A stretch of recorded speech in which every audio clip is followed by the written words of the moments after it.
जय हिंद दोस्तों, मैं मोहम्मद मतीन। मॉडर्न क्लासेस के यूट्यूब चैनल पर आपका स्वागत है। दोस्तों, आज हम जो चैप्टर लेके आए वो है संविधान।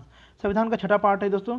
इसमें देखिएगा दोस्तों, कुछ ऐसे प्रश्न होते हैं जो बहुत बार आते हैं लेकिन लोगों को समझ में नहीं आता है, उसके बारे में हम चर्चा करने जा रहे हैं। आइए वन लाइनर प्रश्न है दोस्तों, देखते हैं। पहला पॉइंट, सर्वप्रथम पंचायती राज व्यवस्था को किस राज्य में लागू किया गया? तो दोस्तों, जो सबसे पहले पंचायती राज व्यवस्था को लागू किया गया था वो था राजस्थान का नागौर जिला। डेट क्या थी? 2 अक्टूबर 1959 को। ठीक है, राजस्थान का नागौर जिला था और 2 अक्टूबर 1959 को सबसे पहले मतलब पंचायती राज व्यवस्था को लागू किया गया था। दूसरा पॉइंट है, भारत के कितने राज्य और केंद्र शासित प्रदेश हैं? तो दोस्तों याद रखिएगा, वर्तमान समय में भारत में 29 राज्य तथा 8 केंद्र शासित प्रदेश हैं। अभी हाल ही में जम्मू कश्मीर और लद्दाख को क्या बना दिया गया? केंद्र शासित प्रदेश बना दिया गया है। तो दोस्तों आपके हिसाब से, उसके हिसाब से तो फिर 10 हो जाना चाहिए था ना, 9 हो जाना चाहिए था, लेकिन नहीं, क्योंकि आपको पता है कि दमन दीव एवं दादरा एवं नगर हवेली को दोनों को मर्ज कर दिया गया, यानी कि एक में मिला दिया गया है और उसकी राजधानी क्या कर दिया गया है? दमन। ठीक है, तीसरा देखते हैं, जनहित याचिका किस न्यायालय में दायर की जा सकती है? उच्चतम न्यायालय और उच्च न्यायालय में। तो जनहित याचिका कहाँ दायर की जाती है? उच्चतम न्यायालय और उच्च न्यायालय में। भारत में मताधिकार के लिए कितनी आयु सीमा निर्धारित की गई है? तो भारत में मताधिकार के लिए 18 वर्ष की आयु सीमा निर्धारित की गई है। पांचवा है, भारत संघ की राजभाषा क्या है? हिंदी है।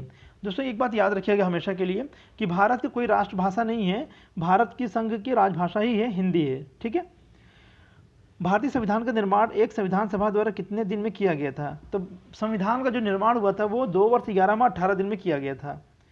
सातवां है, विश्व का सबसे लंबा लिखित संविधान किस देश का है? भारतीय संविधान है, यानी भारत का जो संविधान है वो विश्व का सबसे बड़ा संविधान है तथा विश्व का सबसे बड़ा लिखित संविधान है। ठीक है, आठवां है, संविधान में प्रथम संशोधन कब हुआ था? वर्ष 1951 में।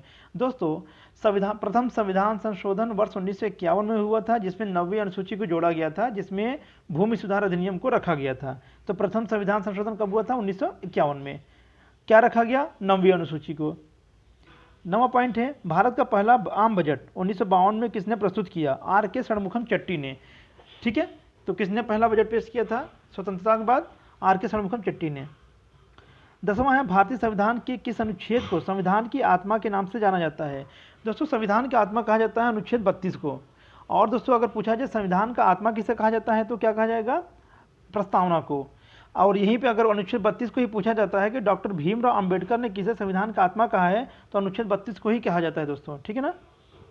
11वां है, प्रधानमंत्री का सचिवालय किसके अधीन होता है? तो प्रधानमंत्री का जो सचिवालय होता है वो गृह मंत्रालय के अधीन होता है। 12वां है, भारत का मैग्ना कार्टा संविधान के किस भाग को कहा जाता है? दोस्तों ध्यान दीजिएगा, भारत का मैग्ना कार्टा यानी संविधान के किस भाग को भारत का मैग्ना कार्टा कहा जाता है, संविधान का मैग्ना कार्टा कहा जाता है? तो भाग 3 को। क्यों कहा जाता है दोस्तों? क्योंकि इसमें जो है मौलिक अधिकार रखे गए हैं। इसमें 6 मौलिक अधिकार दिए गए हैं, जिसमें कि आपका समानता का अधिकार, स्वतंत्रता का अधिकार, शोषण के विरुद्ध अधिकार, धार्मिक स्वतंत्रता का अधिकार, और दोस्तों इसमें दिया गया है कि आप संवैधानिक उपचारों का अधिकार दिया गया है। तो यानी इसीलिए इसको संविधान को भारत का मैग्ना कार्टा कहा जाता है। 13वां है, जब भारत स्वतंत्र हुआ उस समय ब्रिटेन के प्रधानमंत्री कौन थे और किस पार्टी की सरकार थी? तो दोस्तों याद रखिएगा, उस समय के जो प्रधानमंत्री थे क्लेमेंट एटली थे और पार्टी का नाम था लेबर पार्टी। ठीक है। 14वां प्रश्न है, संसद के 3 सत्र कौन कौन से होते हैं? तो 3 सत्र होते हैं, बजट सत्र, मानसून सत्र और शीतकालीन सत्र। 15वां पॉइंट है दोस्तों, 2 बार राष्ट्रपति निर्वाचित होने वाले भारत के प्रथम राष्ट्रपति कौन थे? तो दोस्तों आपको याद होगा डॉक्टर राजेंद्र प्रसाद, ये हमारे देश के प्रथम राष्ट्रपति भी थे और कंटिन्यू 2 बार राष्ट्रपति चुने भी गए थे, और यही भारतीय संविधान सभा के स्थायी अध्यक्ष थे, जिन्होंने 11 दिसंबर 1946 से अध्यक्षता की थी। ठीक है। 16वां, भारतीय संविधान किस दिन लागू हुआ था? 26 जनवरी 1950 को। 26 नवंबर 1949 को संविधान बनकर तैयार हो गया था, जिसमें 15 अनुच्छेद को लागू कर दिया गया था, लेकिन 26 जनवरी 1950 को संपूर्ण देश में यानी पूरे देश में हमारा संविधान लागू हुआ, जिस दिन से हम लोग गणतंत्र दिवस मनाते हैं। 17वां है, राष्ट्रपति का अभिभाषण कौन तैयार करता है? तो राष्ट्रपति का जो अभिभाषण तैयार करता है वो केंद्रीय मंत्रिमंडल तैयार करता है। 18 है, कौन ऐसे राष्ट्रपति निर्वाचित हुए थे जिन्होंने कांग्रेस का स्पष्ट बहुमत होते हुए भी निर्दलीय उम्मीदवार के रूप में चुनाव में सफलता प्राप्त की? उनका नाम था वीवी गिरी, यानी वराहगिरी वेंकट गिरी। ठीक है। 19 है, ऐसे राष्ट्रपति जो एक बार चुनाव में पराजित हुए तथा बाद में निर्विरोध निर्वाचित हुए? नीलम संजीव रेड्डी। ठीक है। 20वां है, भारत के कौन ऐसे राष्ट्रपति पूर्व में उपराष्ट्रपति के पद पर नहीं रहे हैं? डॉक्टर राजेंद्र प्रसाद, फखरुद्दीन अली अहमद और नीलम संजीव रेड्डी, ज्ञानी जैन सिंह, और अभी वर्तमान समय जो हमारे देश के राष्ट्रपति हैं उनका नाम है, क्या नाम है दोस्तों? उनका नाम लिख के आप लोग कमेंट बॉक्स में जरूर लिखिएगा। 21 है, भारत के प्रथम दलित वर्ग के राष्ट्रपति कौन थे? तो डॉक्टर KR नारायणन, ये हमारे देश के प्रथम दलित राष्ट्रपति थे। 22वां है, भारत के किन दो राष्ट्रपति की मृत्यु अपने कार्यकाल के दौरान हुई? तो पहले जाकिर हुसैन और दूसरे क्या थे, कौन थे? फखरुद्दीन अली अहमद। इन दोनों की मृत्यु राष्ट्रपति के तौर पर जब राष्ट्रपति कार्यकाल में थे तभी हो गई थी। भारत के किस राष्ट्रपति का कार्यकाल सबसे कम रहा है? तो डॉक्टर जाकिर हुसैन का सबसे कम रहा है। 24 है, राष्ट्रपति के पद पर सबसे कम तथा सबसे अधिक आयु में कौन आसीन हुए थे? तो दोस्तों नीलम संजीव रेड्डी जो थे ये सबसे कम उम्र के थे, यानी ये 64 वर्ष की उम्र में ही राष्ट्रपति बन गए थे। और अगर बात करेंगे सबसे अधिक उम्र की तो उनका नाम था R वेंकट रमन। इन्होंने 76 वर्ष 8 महीने में ही राष्ट्रपति के पद पर बने थे ये। तो यानी सबसे कम उम्र के नीलम संजीव रेड्डी, सबसे अधिक उम्र के राष्ट्रपति कौन थे? R वेंकट रमन। 25वां है, अब तक कितनी बार राष्ट्रीय आपातकाल की घोषणा राष्ट्रपति ने की है? दोस्तों याद रखिएगा, राष्ट्रीय आपातकाल की बात कर रहा है, राष्ट्रपति शासन की नहीं। यहाँ कन्फ्यूजन होता है लोगों को। तो 3 बार किया गया था। कब कब? 1962 में, 1971 में, 1975 में। भारत के प्रथम राष्ट्रपति तथा उपराष्ट्रपति कौन थे? तो प्रथम राष्ट्रपति थे डॉक्टर राजेंद्र प्रसाद व दूसरे प्रथम उपराष्ट्रपति कौन थे? डॉक्टर सर्वपल्ली राधाकृष्णन। 27वां है, किस देश में राष्ट्रपति केवल 1 वर्ष के लिए चुना जाता है? स्विट्जरलैंड में। स्विट्जरलैंड में क्या होता है? एक राष्ट्रपति, यानी प्रत्येक वर्ष राष्ट्रपति का चुनाव होता है वहाँ पर। 28 से भारत के प्रथम प्रधानमंत्री कौन है? तो पंडित जवाहरलाल नेहरू। भारत के प्रथम उप प्रधानमंत्री कौन थे? सरदार वल्लभ भाई पटेल। 30वां है, योजना आयोग के पदेन अध्यक्ष कौन होता है? प्रधानमंत्री होता है। अब योजना आयोग को हटाकर उसकी जगह नीति आयोग कर दिया गया है। 31वां है, भारत में प्रथम गैर कांग्रेसी प्रधानमंत्री कौन बने? मोरारजी देसाई। दोस्तों एक बात याद रखिएगा, मोरारजी देसाई सबसे अधिक उम्र में प्रधानमंत्री बनने वाले भारत के पहले प्रधानमंत्री थे। आगे बात करते हैं 32वें प्रश्न की। किस प्रधानमंत्री की मृत्यु उनके कार्यकाल के दौरान हुई थी? तो पंडित जवाहरलाल नेहरू और लाल बहादुर शास्त्री, इंदिरा गांधी।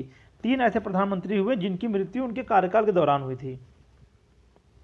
33 से 2 बार कार्यवाहक प्रधानमंत्री के रूप में किसने कार्य किया? तो गुलजारी लाल नंदा ने किया था। 34 से प्रधानमंत्री पद पर सबसे कम समय के लिए कौन आसीन रहे? चौधरी चरण सिंह। सबसे कम उम्र और सबसे अधिक उम्र में भारत के प्रधानमंत्री का पद क्रमशः किसने संभाला? तो जो सबसे कम उम्र के प्रधानमंत्री थे वो थे राजीव गांधी। उनकी उम्र तब थी 40 वर्ष। और वहीं बात करते हैं मोरारजी देसाई की बात, तो मोरारजी देसाई 81 वर्ष की उम्र में प्रधानमंत्री बने थे। दोस्तों अभी हाल ही में करंट अफेयर बना है कि सबसे कम उम्र की, विश्व की सबसे कम उम्र की महिला प्रधानमंत्री कौन बनी है? तो दोस्तों ये बनी है सना मरीन। कहाँ के हैं ये? फिनलैंड की हैं। 34 वर्ष की आयु में बनी हैं ये। और वहीं अगर भारत की बात करेंगे तो राजीव गांधी कितने वर्ष की उम्र थी उनकी? 40 वर्ष। अब बात करते हैं 36वां पॉइंट की, 36वें प्रश्न की। प्रधानमंत्री पद से त्यागपत्र करने वाले पहला व्यक्ति कौन था? तो मोरारजी देसाई थे। 38 से लोकसभा तथा राज्यसभा की संयुक्त बैठक कब होती है? संसद का सत्र शुरू होने पर। 39वां है, किस व्यक्ति ने वर्ष 1922 में यह मांग की कि भारत के संविधान की संरचना है तो गोलमेज सम्मेलन बुलाना चाहिए? हाँ, गोलमेज सम्मेलन के लिए और भारतीय संविधान की संरचना के लिए पहली बार जब बुलाने का मांग किया था वो किसने किया था? मोतीलाल नेहरू जी ने किया था। 40वां है, कांग्रेस ने किस वर्ष किसी प्रकार के बाह्य हस्तक्षेप के बिना भारतीय जनता द्वारा संविधान के निर्माण की मांग को लेकर प्रस्ताव पारित किया? 1936 में। 41वां है, वर्ष 1938 में किस व्यक्ति ने वयस्क मताधिकार के आधार पर संविधान सभा के गठन की मांग की? जवाहरलाल नेहरू ने। जवाहरलाल नेहरू ने वर्ष 1938 में वयस्क मताधिकार के आधार पर संविधान सभा के गठन की मांग की थी। 42वां पॉइंट है, वर्ष 1942 में किस योजना के तहत यह स्वीकार किया गया कि भारत में एक निर्वाचित संविधान सभा का गठन होगा जो युद्धोपरांत संविधान का निर्माण करेगी? ये क्रिप्स योजना में कहा गया था। 43 है, राज्यसभा के लिए नामित प्रथम फिल्म अभिनेत्री कौन थी? नरगिस दत्त थी। 44वां है, संविधान संशोधन कितने प्रकार से किया जा सकता है? 5 प्रकार से। किसमें दिया गया है ये? अनुच्छेद 368 में है संविधान संशोधन की प्रक्रिया। और कहाँ से लिया गया है? दक्षिण अफ्रीका से लिया गया है। 45वां है, कैबिनेट मिशन योजना के अनुसार संविधान सभा के कुल कितने सदस्य होने थे? 389 सदस्य होने थे। 46वां है, संविधान सभा के लिए चुनाव कब निश्चित हुआ? जुलाई 1946 में। 47 है, किसी क्षेत्र को अनुसूचित जाति और जनजाति क्षेत्र घोषित करने का अधिकार किसे है? राष्ट्रपति को है। संविधान सभा को किसने मूर्त रूप प्रदान किया? पंडित जवाहरलाल नेहरू ने संविधान सभा को मूर्त रूप प्रदान किया।